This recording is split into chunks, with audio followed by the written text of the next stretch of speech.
1974年8月26日，25岁的行政秘书 Evelyn 正在公司处理手上的工作，突然接到家中保姆打来的电话。电话中，保姆非常焦急地让她抓紧时间回家，说她的女儿小玛丽突然不行了。Evelyn 一下就紧张了起来，反问保姆：“什么叫不行了？我们早上出门上班的时候，玛丽不是还好好的吗？”只听到电话另一头的保姆在电话里胡言乱语，颠三倒四地说着：“我在给她喝橙汁，玛丽喝到一半就忽然脸色和嘴唇发黑，眼睛也翻白了，我不知道发生了什么事情。” Evelyn 没等保姆说完，挂断电话，立即驱车往家里飞奔，同时拨打了995急救电话。很遗憾，根据事后当值医生在新加坡警局所留的笔录显示，当小玛丽被送到急诊室的时候，已经脸色苍白，而且没了心跳。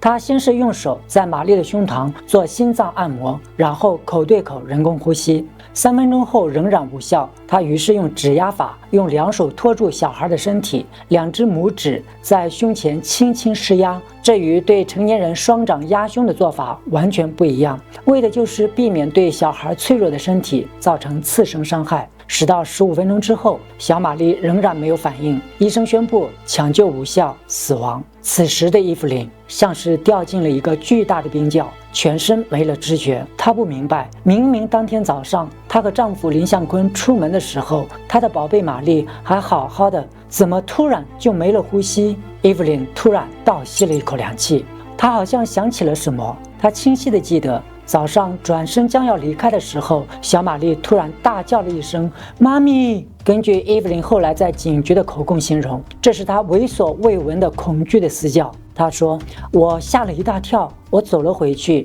给了她一个吻。她用右手抱住了我的脖子，不肯放开。我把她的手移开，告诉她我得回去上班了。然后 Evelyn 摸了摸小玛丽的头，告诉她自己很快就会回家，问她明白吗？玛丽用广东话回答：知道。大家好，欢迎收看《万象奇谈》，我是大象。只有22个月大的小玛丽，自母亲伊芙琳早上10点半离家上班，到下午2点接到保姆的电话，这短短的3个半小时，到底发生了什么事情？小玛丽为什么脸色和嘴唇会突然发黑，失去了呼吸？为什么小玛丽在母亲早上上班离家的时候会突然叫住了母亲？难道小玛丽的母亲和父亲日常生活中就没有发现小玛丽有什么异样吗？这个保姆又是个什么人？她是否对小玛丽做了什么？今天我们就一起关注这起发生在上个世纪新加坡1970年代的22个月大女婴离奇过世的案件。首先，让我们一起来认识一位在新加坡备受民众尊敬的法医赵自成。赵自成医生是新加坡第一位华人法医，也是本地法医学的奠基人，深受海内外同行的敬仰，常受邀参与各国奇案的法医调查。很遗憾的是，先生已于2000年离开了我们，享年66岁。这期节目所采用的案例，就是根据赵医生生前所著英文纪实文学《案件纪实》改编而来。影片尽量还原赵先生的破案过程，但为了影片的情节需要，会在不影响案件真实性的基础上予以适当编辑。法医赵自成开篇在书中这样形容：出于小玛丽时的心情，我从未习惯在死者遗体上进行解剖，尽管这看似恐怖的手术往往可以查清死者的死因，并还原事件的真实，对我来说这是种安慰。多年下来，我慢慢的就能够以专业的态度对待这一切，不会让死者的惨状对我产生太大的触动。然而，当我面前冰冷的不锈钢解剖台躺着个幼小的遗体时，还是很难不为这个悲惨的情景所触动。死者名叫玛丽，死状极其可怜，还未满2岁，如果站起来也就到成人膝盖的高度。赵医生说，她的身上各处有颜色深浅不一的淤青，显示着不同的时间受到的伤害，似乎在诉说着她生前可怕的遭遇。当赵医生抬起她的小脑袋开始检查，发现她右耳前方有肿块，左脸和左眼也有淤伤。玛丽的父母说，据他们所知，这些伤痕都是玛丽于1974年8月26日去世前2周跌倒导致的。最早的时候，玛丽不小心踩到自己的尿液摔倒了，撞伤了后脑的部分。虽然她头上有个小包，但是并无明显伤势。3天后，忧心忡忡的 Evelyn 带着玛丽去看医生。王医生是他们家的亲戚。Evelyn 说，这几天玛丽一直很烦躁，而且睡不着觉。她说，她询问过家里的保姆陈雅娟，玛丽这几天再也没有跌倒。保姆在警察局初期的口供确有记录。王医生检查后没有发现玛丽有任何头部受伤的症状，如头晕、呕吐、头痛、发烧等。但是令王医生很惊讶的是，在玛丽右边的发际处发现了一处淤伤。当时由于玛丽没有其他令人担心的症状和伤痕，医生便让父母带她回家，并嘱咐他们看好她，如果有任何头部受伤的症状开始显现，得马上送医。次日8月15日，不放心的伊芙琳留在家里陪着玛丽，一切看起来很正常。伊芙琳早上陪她玩，还喂她吃了饭。下午，她让玛丽跟自己一起睡觉，把玛丽的身边围满了抱枕，怕她翻下床去。当时伊芙琳自己也睡着了。当她醒来时，发现玛丽躺在地上，幸亏身下有抱枕，似乎她从床上跌下来的时候刚好落在了抱枕上，并没有硬着地。那天过去后，玛丽没有显示出任何问题，好像没事发生一样。当天晚上，王医生接到了 Evelyn 的电话，他说玛丽又开始哭个不停，也睡不着，他只好把孩子送到了中央医院检查。执勤医生记录了他的情况，并安排了 X 光检查，然后就让他们母女俩回家了。8月16日，王医生给 Evelyn 打电话，得知玛丽举止正常。王医生问起 X 光检查结果， Evelyn 说，昨晚执勤的医生说 X 光片机出了问题，所以并没有做 X 光检查。2天后，8月18日，王医生又接到了电话。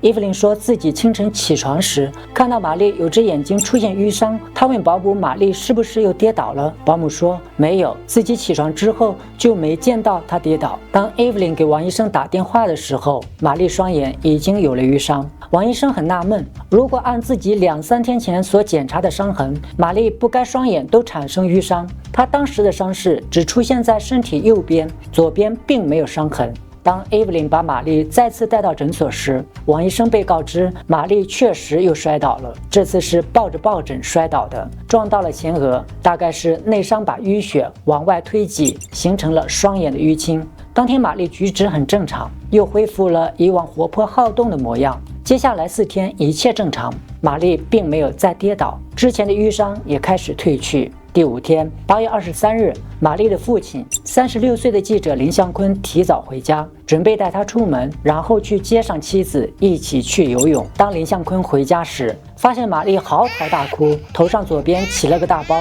神色紧张的保姆说，并没有见到玛丽又摔跤啊。于是父亲带着玛丽出发了。一路上，从荷兰路的住家到新航大厦，玛丽哭个不停。林向坤心想，跌倒受伤的孩子不就是这么哭个不停吗？玛丽一直很喜欢游泳，但是这次玛丽见到了泳池，她却死活不肯下水。然后 Evelyn 发现她的双眼肿了，而且看起来不太正常。伊芙琳夫妇于是又带上了玛丽前往王医生的诊所。到了诊所时，她左边脸已经形成了淤青，而且耳边到脑后严重发肿，左边肩膀也红肿了。王医生非常生气，责问父母：“孩子究竟发生了什么鸟事？”伊芙琳非常尴尬地说：“据他们所知，玛丽并没有再次摔倒。”赵医生在书中记述：“无论如何，这些伤势还都可以由医学解释。玛丽之前摔倒可能是伤势慢慢显现，她可能有轻微骨折导致内部出血，也有可能她患有血液疾病，容易在皮肤表面形成淤青。无论如何，玛丽马上被送到了专科医生吴医生那里。吴医生并没有发现任何内伤，建议进行 X 光检查。他强烈认为玛丽的伤势并不符合先前所谓的摔伤后脑的说法。隔天的8月24日，吴医生亲自做了 X 光检查和血液检查，一切正常。他告诉玛丽的父母，1周内再来复诊。他认为玛丽既然没有血液失常的疾病，那么就不可能在摔伤之后出现这么大面积的淤青，这说明她的受伤肯定不轻，而且并不是偶然。吴医生的这个说法给伊芙琳夫妻带来许多疑惑、恼怒和忧虑。他们在回去的路上讨论着，这到底是怎么回事？到底发生了什么事情？把玛丽带回家，接下来的2天一切安好。然而2天后，玛丽死亡了。接下来，法医赵自成检查玛丽的遗体时，发现玛丽背后左边靠中的部分有一列椭圆形分布不规则的淤伤，同样的伤痕也出现在她的胯部附近和左臀上，她的右臂也有淤伤。这些淤伤的大小大概跟1毛钱硬币一样，对久经考验的法医来说，一眼就知道这是指尖造成的，淤伤呈暗红色，可见是新伤。赵医生素有与其他之前检查过玛丽的人一一核实，王医生、吴医生、Evelyn 均表示没有在她身上发现过这些伤痕。随后，赵医生对玛丽进行了医学解剖，惊讶地发现，玛丽颅内都是不同的时期受伤形成的淤血，有些已经凝固，有些还是胶状，证明它们的形成有先有后。她头部右边的伤在左边的伤1个星期之前就形成了。众所周知，玛丽曾摔倒过2次，这2次摔倒确实可能造成颅内的淤血。但是与此同时，赵医生还在她背后靠近脊椎的部位发现2处肋骨骨折，就在指尖印记那里。这2处骨折的位置表明，它们不可能是这2次摔伤造成的。赵医生怀疑是直接在肋骨上施压造成的，而且这2处骨折看似新伤，很可能是玛丽死亡前1天造成的。如果是旧伤，就会发现骨头新生长的证据。此外，玛丽的腹部积满了血，大概有她总血量的1半。赵医生此时已经发现了玛丽真正的死因，她的肝脏后部和脾脏后部破裂，造成大出血。同样的，这个肝脏受伤的情况并不可能由摔倒造成，也不是由急诊室医生的抢救误伤。根据当时急救医生的急救档案，当小玛丽被送到急诊室的时候，已经脸色苍白，而且没了心跳。他先是用手在玛丽的胸膛做心脏按摩，然后口对口人工呼吸。3分钟后仍然无效，他于是用指压法，用2手托住小孩的身体，2只拇指在胸前轻轻施压。哪怕退一步讲，急救虽有可能误伤肝脏，但是伤势会出现在肝脏的前部，而不是后部。玛丽一向与照顾她的保姆很亲热，父母平时外出工作，照顾她的就是这个34岁的保姆陈雅娟。玛丽叫她姐姐。玛丽清晨起床时，第一个见到的人就是给她准备早餐的姐姐。22个月大的玛丽在这个世界上就会3个词汇：姐姐、妈妈、爸爸。当然，她也会有别的表达感受的词汇。这是个标准的幸福家庭，年轻的父母外出工作，养了个掌上明珠。直到这一连串的摔伤和神秘的淤伤的出现，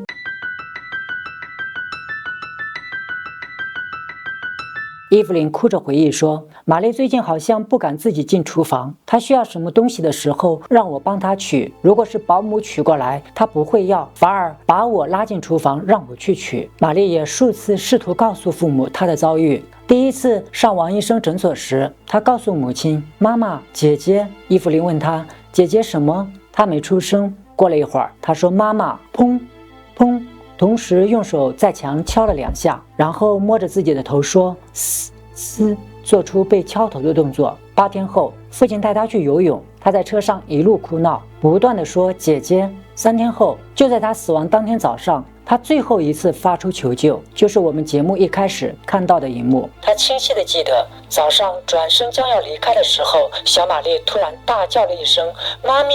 根据伊芙琳后来在警局的口供形容，这是她闻所未闻的恐惧的嘶叫。当天下午2点，伊芙琳接到了保姆求救的电话。这些不正常的事发生，肯定不是1天2天了，甚至玛丽死亡当天早上也可能出现过问题。那天早上，伊芙琳给玛丽洗澡时，发现她的肩膀有淤青，但是既然当时玛丽的肿眼已经开始复原，慢慢可以张开了，而且玛丽举止也比较正常，所以伊芙琳对肩膀的淤青没有在意。同时，她并没有看到玛丽背上有指尖伤痕。通常肝脏破裂和脾脏破裂造成的大出血会在1个小时以内就能致命。玛丽当天在医院是15点05分宣告死亡，但她实际死亡时间大约是在15分钟的施救之前，这说明她的致命伤是在她和陈雅娟独处时发生的。陈雅娟的供词说，8月26日早上10点30分，夫妻俩外出工作之时，她给玛丽喂橙汁，之后孩子去睡觉。她说孩子大概是12点30分醒来的，呼唤自己过来，说要小便。他于是带着孩子去了小马桶，然后再去取橙汁给玛丽喝。玛丽喝了一半，忽然脸色和嘴唇发黑，眼睛翻白，从小马桶上摔了下来。他无法让他醒过来，赶紧打电话向朋友求救。朋友赶过来之后，也无法救醒玛丽。他这时才给伊芙琳打了电话。这在赵医生看来，他的供词是一直谎言。首先，赵医生解剖时并没有发现玛丽消化系统中有橙汁的残余。其次，玛丽肝脏的伤势只有2种可能造成，其中一种可能就是她的身体被一股大力量向后强扳，这与她背后的那些指尖伤痕相吻合。如果重复这个动作，有可能导致脊椎压向肝脏，并造成肝脏后部破裂。她的肝脏和脾脏的伤势都在后部，这显示破坏力是从背后施展的。如果是从前面施力，伤势会在前部。玛丽的伤势也不可能是摔倒造成的，除非她摔倒时撞到硬物。如果是这样的话，她就会有外伤，但是她没有。无论如何，导致她受伤的力量很大，可以类比从高处摔下。即使摔倒可以解释如此重伤，也无法解释背后的指尖伤痕。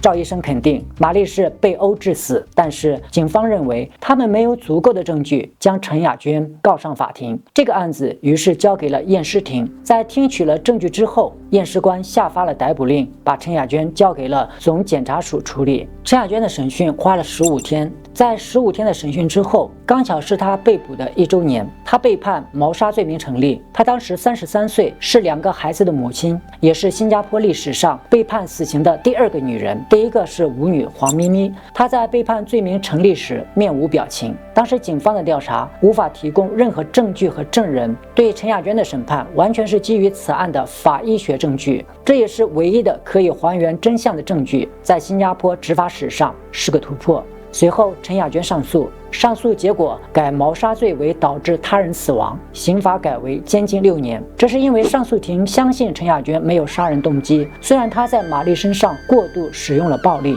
但令人费解的是，玛丽的父母竟然表示想请她回来继续服务。当然，大象不想把人性想象的过于黑暗，但是对于一个失去孩子的母亲来说，你们说她想对她做些什么呢？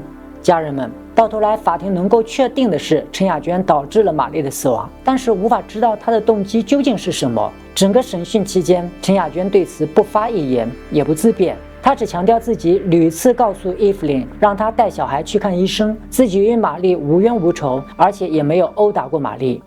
我快忍不住要骂人了。这到底是为了什么呀？是什么让一个自己就有2个孩子的母亲失去了母性和人性，对一个毫无防卫能力的幼童下此毒手？究竟在陈雅娟和玛丽之间发生了什么事情？陈雅娟只字不提。赵医生在书中对这个案件是这样结尾的：我看到了人性的弱点，疏忽、无知和盲目的信任。但是家人们，我特别想重申的是，这个案件最沉痛的教训是，永远不要忽视幼童的哭泣。